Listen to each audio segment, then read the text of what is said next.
महाराष्ट्र विधानसभा निवडणुकीचा निकाल सर्वांसाठी धक्कादायक असा आहे। सध्या महायुतीचे 225 जागांवर तर महाविकास आघाडी 55 जागांवर वर्चस्व आहे।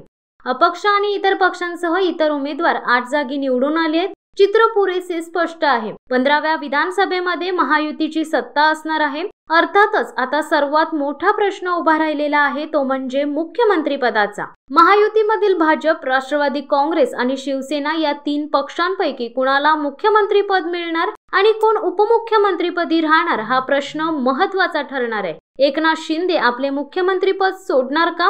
देवेंद्र फडणवीस यांच्या हाती राज्याची सत्ता सोपवली जाणार की भाजप आपल्या पक्षातील एखाद्या नव्या चेहऱ्याला पुढे करणार? काहीतरी वेगळा धक्का म्हणून विद्येचे माहेरघर समजल्या जाणाऱ्या पुण्यातील एका बड्या नेत्याला मुख्यमंत्री करण्याचा प्रयत्न सुरू आहे। या बड्या नेत्याचे नाव खासदार मुरलीधर मोहोळ असल्याची चर्चा सध्या रंगू लागली आहे। मुख्यमंत्री पदाच्या शर्यतीत नेमकं कोण आहे आणि कुणाच्या हातात मुख्यमंत्री पदाची धुरा सोपवली जाऊ शकते याचा हा धांडोळा सुटत नाहीये। त्यामुळे महाराष्ट्रातही भाजपा धक्कातंत्राचा अवलंब करणार असे बोलले जात आहे। कारण 10 वर्षांपूर्वी देखील भाजपने महाराष्ट्रात अशाच धक्कातंत्राची मालिका सुरू केली होती। आता त्याचीच पुनरावृत्ती होणार की काय अशी चर्चा सध्या रंगू लागली आहे। शिवसत्ता टाइम्स न्यूज ब्युरो, पनवेल।